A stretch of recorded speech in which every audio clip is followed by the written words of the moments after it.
Olá, boa noite. Seja bem-vindo ao Jornal da Record. São Paulo terá transporte gratuito nos dias das provas do Enem. Torcedores do Fluminense e do Boca Juniors voltam a entrar em confronto no Rio. Agora, no Jornal da Record. Oferecimento: Bradesco. Empréstimo na hora em 3 cliques é fácil. Os estudantes de São Paulo que vão prestar o Exame Nacional do Ensino Médio terão transporte gratuito na capital e na região metropolitana para chegar aos locais das provas. A medida vale para os 2 dias do Enem. Ao vivo, a Gabriela Dias tem mais informações. Oi, Gabriela, boa noite para você. Oi, Lid. Boa noite a todos. As provas do Enem vão ser realizadas nos dias 5 e 12 de novembro. E nesses dias, os passageiros terão acesso gratuito ao sistema de transporte das 9 da manhã até as 9 horas da noite, nas linhas de metrô, trens e ônibus que atendem toda a região metropolitana de São Paulo. Na capital, as passagens dos ônibus municipais também terão tarifa zero nos mesmos dias e horários. Essa é uma ajuda para o pessoal que vai prestar a prova, né, Lid? E aqui fica o nosso lembrete. Os portões se fecham à 1 da tarde. Eu volto com você. Tá certo, Gabriela. Obrigada pelas informações. Bom trabalho para você. Bom, agora a gente fala da guerra no Oriente Médio. O exército israelense anunciou que cercou a cidade de Gaza uma semana depois de ter iniciado as operações terrestres na região. Vídeos mostram a atuação das tropas de Israel. O primeiro-ministro do país, Benjamin Netanyahu, afirmou que este é o ápice da batalha. Agora à noite, os deputados americanos aprovaram um pacote de ajuda militar no valor equivalente a 70 bilhões de reais para Israel. Segundo o presidente da Câmara, o republicano Mike Johnson, a quantia ajudará o país a libertar os reféns e eliminar o grupo Hamas. O presidente Lula comemorou a chegada ao país de brasileiros resgatados da Cisjordânia e voltou a pedir um cessar-fogo no Oriente Médio. O Yuri Ascar tem as informações ao vivo de Brasília. Yuri, boa noite. Boa noite, Lidiane. Boa noite a todos. O grupo é formado por 32 pessoas, sendo 12 homens, 11 crianças e 9 mulheres. O voo saiu de Amman, capital da Jordânia, fez escala em Recife, onde 6 resgatados desembarcaram e pousou aqui em Brasília. As negociações diplomáticas ainda não avançaram com o Egito e Israel para permitir a saída dos brasileiros que permanecem na faixa de Gaza. Nas redes sociais, o presidente Lula destacou que os esforços do governo federal continuam para trazer os brasileiros que estão na faixa de Gaza e também para que o cessar-fogo aconteça de uma vez por todas. Com esse último voo vindo da Jordânia e os outros 8 de Israel, o Brasil já garantiu o retorno de 1.445 passageiros que estavam na região do conflito. Lidiane. Tá certo, Yuri. Obrigada pelas informações. E o enviado especial ao Oriente Médio, Roberto Cabrini, traz agora o relato de quem luta para fugir da guerra. Um novo dia. Uma nova ponta de esperança. Que logo é ofuscada pela divulgação de uma lista com 576 estrangeiros. Nenhum brasileiro está entre eles. São 400 americanos. Os outros 176 nomes são de 14 nacionalidades diferentes. Na fronteira de Rafah, muita aglomeração. Atravessar os portões que dividem a faixa de Gaza e o Egito é apenas o primeiro passo de uma longa espera. Eles atravessam. E assim que chegam no lado egípcio, os estrangeiros são trazidos aqui, para esse saguão. É o primeiro ponto de checagem. São horas e horas em cadeiras improvisadas. O tempo por aqui parece não importar. Expressões denunciam o momento. Basta olhar o sorriso no rosto dessas crianças. Tradução: estamos livres da guerra. Mas o perigo está bem mais perto do que se pode imaginar. A poucos metros no lado palestino, esta mulher está com os 2 filhos. Até que houve uma explosão. Uma nuvem de poeira se espalha. Por pouco, barracas improvisadas como moradias não são atingidas. O medo toma conta. Estou aqui desde as 7 horas lutando para atravessar. A 1 hora, uma bomba caiu e quase explodiu tudo. Eu tenho um problema cardíaco e posso entrar em colapso a qualquer momento. Só quero chegar ao outro lado e estar segura. A falta de informações também traz incerteza. Há uma outra guerra aqui. Se seu nome estiver na lista, emitida pelo seu Ministério das Relações Exteriores, você pode passar. Caso contrário, não pode. As operações são gerenciadas dia a dia. Espero que o Egito mantenha a travessia aberta de forma permanente e contínua, especialmente para os gravemente feridos. São mais de 20 mil, milhares deles em estado crítico. Eles correm sério risco. As capacidades do Ministério da Saúde estão completamente esgotadas. Relatos de sobrevivência. É o que mais se encontra por aqui. Não importa a idade, não importa a nacionalidade. Todos por aqui dividem histórias que jamais serão esquecidas. A minha situação era péssima em Gaza. Não havia comida, não havia água, não havia gás, não havia lugar para se abrigar. As pessoas iam dormir nos hospitais. Não havia internet ou qualquer comunicação. Nossa casa foi bombardeada e nossa situação era difícil. Então, viemos para Rafah. Vimos pessoas fugindo, pessoas que perderam seus pais. Vimos coisas que nunca vimos antes. Esta guerra é a pior que o povo palestino já viu. São lembranças que essas irmãs querem deixar para trás. Elas estão bem perto de um recomeço. A operação é muito arriscada e está apenas começando. Quase 6 mil estrangeiros e cidadãos de dupla nacionalidade estão na fila, tentando escapar de Gaza. Entre eles, 34 brasileiros. Já são 27 dias de espera angustiante. Tem mais ou menos 500 pessoas que conseguiram sair hoje. E ainda não há notícia de nenhum brasileiro que conseguiu sair daqui. Nenhum brasileiro saiu nas 2 listas ainda. Tá difícil ainda, tá complicada a situação. A água quase acabou já no país. E se a gente não morreu por causa de bombardeio, vamos morrer por causa de fome. Como muitos palestinos, Susan não achou que a guerra se estenderia por tanto tempo. Foi tudo muito rápido. Muitas pessoas estão morrendo. Muitas pessoas estão sob os escombros de edifícios. Então, decidi sair. Mas como Gaza está sitiada, foi difícil conseguir uma autorização. Esta é a minha 5ª tentativa.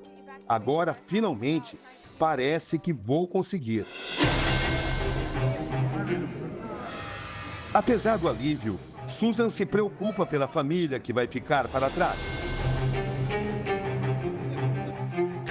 O clima de tensão está por todos os lados. Caminhões de ajuda chegam. Um grupo se une para carregar o veículo com suprimentos. No local estão adultos e crianças. Uma nova explosão. Correria. Essa criança carrega uma garrafa de água na mão enquanto busca um abrigo. Enquanto isso, outras buscam proteção no colo das mães. Assim que passam pela averiguação de passaportes, todos são levados para esse ônibus. Daqui seguem seus destinos para escrever um novo capítulo. Sem guerra. Sem medo. Sem violência. É o que todos esperam. Já os traumas vão existir para sempre. Daqui a pouco a gente volta a falar sobre a guerra no Oriente Médio. De volta ao Brasil, alunos de um colégio tradicional do Rio de Janeiro são investigados por usar inteligência artificial para criar fotos íntimas de colegas de sala. Uma exposição criminosa. Estudantes do 7º ao 9º ano de um colégio particular são suspeitos de usar inteligência artificial para criar montagens pornográficas de colegas na Barra da Tijuca, no Rio. Mais de 20 alunas teriam sido vítimas da manipulação de imagens. A alteração colocou o rosto delas nos corpos de garotas nuas. As fotos, então, foram divulgadas em aplicativos de mensagens. A Delegacia de Proteção à Criança e ao Adolescente abriu uma investigação para apurar o caso. E na próxima semana deve ouvir todos os envolvidos. Você fazer uma montagem, numa cena com um menor que dê a entender que ele está numa cena pornográfica, sensual, alguma coisa do gênero, vai responder justamente pelo artigo 241 do Estatuto da Criança e do Adolescente, com pena de 1 a 3 anos de apreensão. O colégio classificou o fato como lamentável e criticou que a tecnologia tenha sido usada de forma inadequada pelos alunos. Também disse que todas as medidas disciplinares serão tomadas. Os aplicativos de inteligência artificial têm sido usados com frequência na internet para manipular fotos e promover as chamadas deepfakes. Neste ano, houve um aumento de 54% na publicação de montagens pornográficas na rede em todo o mundo, segundo o levantamento de uma revista americana. E as principais vítimas foram as mulheres. Aqui no Brasil, segundo dados do Ministério da Justiça, houve um crescimento na prática de crimes cibernéticos contra crianças e adolescentes. Foram 627 operações da Polícia Federal neste ano, 70% a mais do que no ano passado. Educação digital em muitos países já é uma realidade. Então, no Brasil também seria uma necessidade de trazer essa conscientização nas escolas, nas famílias, e no meio que você circula, para você evitar de se sentir incentivado a fazer algo parecido. E o Ministério Público denunciou por maus tratos, animais e lesão corporal o homem que agrediu a irmã do ministro do STF, Cristiano Zanin. Um vídeo mostra o momento em que um homem dá chutes em Caroline Zanin e nos cães dela, em frente a um prédio em São Paulo. O caso foi no dia 16 de outubro. Rogério Cardoso Júnior já havia sido indiciado pela Polícia Civil. O Senado discute incluir a síndrome de Tourette, doença hereditária que afeta o sistema nervoso, no Estatuto da Pessoa com Deficiência. A ideia do projeto de lei é garantir direitos legais para quem lida com os desafios da doença. O texto aguarda votação na Comissão de Assuntos Sociais. Muitos portadores da doença enfrentam o problema e o preconceito desde a infância, o que pode criar dificuldades ao longo de toda a vida. A síndrome de Tourette é uma doença rara que afeta o sistema nervoso e atinge cerca de 1% da população mundial. Os sintomas podem aparecer a partir dos 4 anos de idade. São contrações musculares involuntárias que provocam tiques motores ou vocais e ocorrem com frequência e intensidades variáveis. A síndrome é hereditária. Atualmente existe no Congresso um projeto de lei para incluir a síndrome no quadro de deficiências reconhecidas pela legislação brasileira. O texto agora está pronto para ser pautado e poderá mudar a vida de milhares de pessoas que têm a doença. Um avanço que garante direitos para essas pessoas e determina penalidades para quem infringir a lei em casos de discriminação, por exemplo. Mas a proposta, que tramita desde 2020, está parada na Comissão de Assuntos Sociais. Não há data prevista para a votação. Entre os direitos previstos na lei estão apoio escolar, atendimento prioritário e tratamento gratuito para a doença. O texto precisa ser incluído na pauta pelo presidente da comissão, o senador Humberto Costa, do PT de Pernambuco, o que ainda não aconteceu. A relatora do projeto, senadora Zenaide Maia, do PSD do Rio Grande do Norte, defendeu a necessidade de aprovação da medida durante o programa JR Entrevista. A gente tem que dar os mesmos direitos das outras patologias neuropsiquiátricas, que inclui eles que têm deficiência. A ciência também comprova que essas pessoas precisam do abraço da inclusão pelo Estado brasileiro. E é isso que a gente vai fazer e eu vou lutar por isso e espero que a gente aprove. Se for aprovado pela Comissão de Assuntos Sociais, o texto vai para a Comissão de Direitos Humanos. Caso também receba o aval dos senadores, o projeto segue para a Câmara dos Deputados sem necessidade de passar pelo plenário. Nós questionamos o senador Humberto Costa sobre quando o texto que inclui a síndrome no Estatuto da Pessoa com Deficiência será colocado em pauta para votação na Comissão de Assuntos Sociais, mas não tivemos resposta. Agora vamos ouvir mais um trecho da entrevista com a relatora, senadora Zenaide Maia, sobre a importância da aprovação do projeto de lei que inclui a síndrome de Tourette no Estatuto da Pessoa com Deficiência. A gente sabe que tem os graus, como as outras doenças. Então, não vou só relatar a favor, como vou fazer parte, lutar, falar sobre isso e dar esse direito às pessoas que estão com essa patologia que muitas vezes, antes da ciência descobrir, eram retiradas das salas de aula como pessoas rebeldes, entendeu? E hoje a ciência nos deu a oportunidade de mostrar que é possível fazer tratamentos e acompanhar essas pessoas, dar uma vida digna a elas. A patologia existe, os pacientes existem, os brasileiros estão aí e estão clamando por isso. Então, cabe ao Congresso Nacional fazer essa lei, já botando na lei que fica mais difícil ser negada, porque quando a população sabe que existe uma lei lhe protegendo, ela tem, onde não estiver sendo atendido, já ter com quem reclamar com valores legais. O ministro de Minas e Energia, Alexandre Silveira, se reuniu nesta quinta-feira em Lisboa com o ministro do Meio Ambiente e Ação Climática de Portugal, Duarte Cordeiro. Os dois países estão estudando formas de colaboração em questões ambientais, como captura de carbono e energia limpa. Mais uma vez, trocando experiências importantes para a transição energética justa e inclusiva. A transição que precisa gerar emprego, gerar renda, combater desigualdade, reconhecer as potencialidades de cada país, credibilizar e precipitar para poder salvaguardar o planeta, a transição energética, onde o Brasil é o grande protagonista. Um estudo divulgado pela Organização das Nações Unidas para a Educação, a Ciência e a Cultura, a Unesco, apontou que ao menos 759 jornalistas sofreram ataques durante eleições ao redor do mundo entre 2019 e junho de 2022. 338 trabalhadores da mídia foram agredidos fisicamente, sendo que 9 foram assassinados. Cerca de 40% do total de jornalistas atacados em períodos eleitorais sofreram a violência por agentes da lei, como policiais.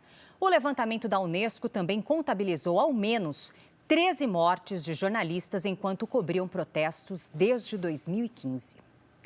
Voltamos a falar agora sobre a guerra no Oriente Médio. Cerca de 200 mil israelenses tiveram que deixar as casas desde o início da guerra. Também alguns brasileiros estão em abrigos temporários no norte de Israel. Cerca de 30 famílias estão reunidas no mesmo alojamento. Assim que a gente vive. São aproximadamente 200 pessoas que hoje vivem de forma improvisada, com doações de comidas e roupas. Assim que a gente saiu carregando malas, o que dava para carregar, o que dava para trazer, porque a gente saiu muito rápido. As pessoas foram retiradas das casas por medida de segurança, um dia após o ataque terrorista do Hamas, que deu início à guerra. A comunidade fica bem aqui, ao sul de Israel, a cerca de 10 quilômetros da fronteira com Gaza. Cerca de 600 pessoas tiveram que deixar essa região. A maioria veio aqui para esta área, próxima à cidade de Cesareia, onde estão os abrigos improvisados. Karen divide há 25 dias um quarto com as duas filhas. Eu tive que vir para cá para garantir a minha vida. E a qualquer momento poderiam entrar terroristas e poderia acontecer a mesma coisa que aconteceu nos outros kibbutz. A dor de ser obrigada a deixar o lar faz Karen passar noites em claro. Eu, nesse momento, não consigo trabalhar, porque eu trabalhava na região, então estou sem trabalho. Várias pessoas estão nessa situação de sem trabalho. A carioca Solange está no mesmo alojamento, com 2 filhas e 3 netos. Já aconteceu outras vezes, sempre foi 1 semana, 2 semanas. Dessa vez eles eles falam que podem durar muito tempo. A gente está vivendo uma vida de refugiado. Os pais de Karen sobreviveram ao Holocausto durante a Segunda Guerra Mundial e encontraram no Brasil um lugar seguro. Hoje, ao presenciar o confronto atual, ela não vê os palestinos como inimigos, mas sim os integrantes do Hamas. Nós gostaríamos que eles tivessem uma boa vida lá. São pessoas inocentes, têm crianças, famílias, gente que só quer viver a vida deles. Que tudo que eles gostariam é de acordar de manhã e mandar as crianças para a escola e trabalhar e viver uma vida como todos nós. E quem destruiu a faixa de Gaza foi o Hamas. Uma tempestade que atinge o oeste da Europa já deixou ao menos 7 mortos. 2 dessas mortes foram na França. Mais de 1 milhão de casas ficaram sem energia elétrica no país e pessoas chegaram a ser quase arrastadas pela força dos ventos.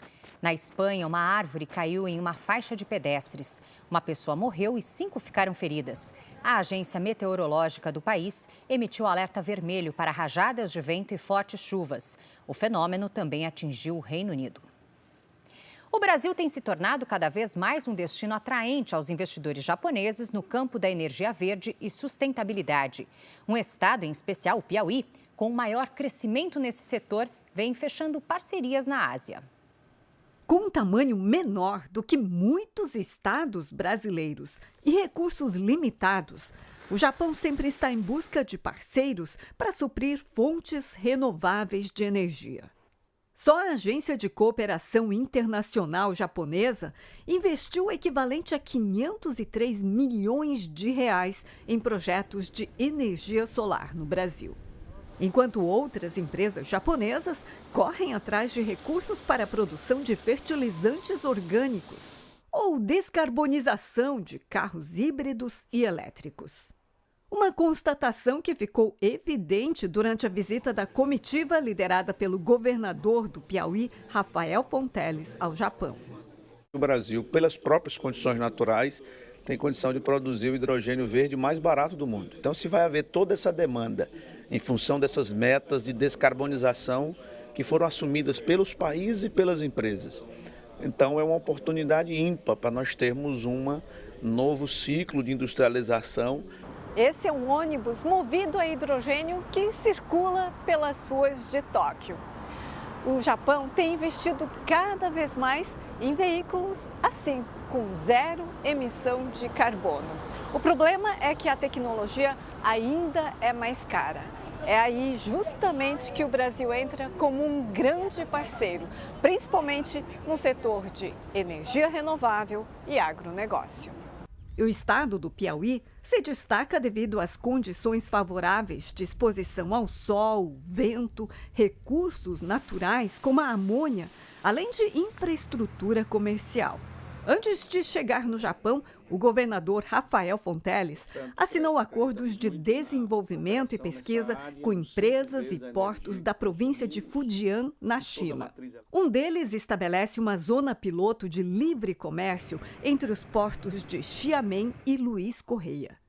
Segundo previsão da empresa de consultoria escocesa Wood Mackenzie, na próxima década, o Brasil vai se transformar no 5º maior mercado de energia solar do mundo, com capacidade maior que países como Austrália e Japão.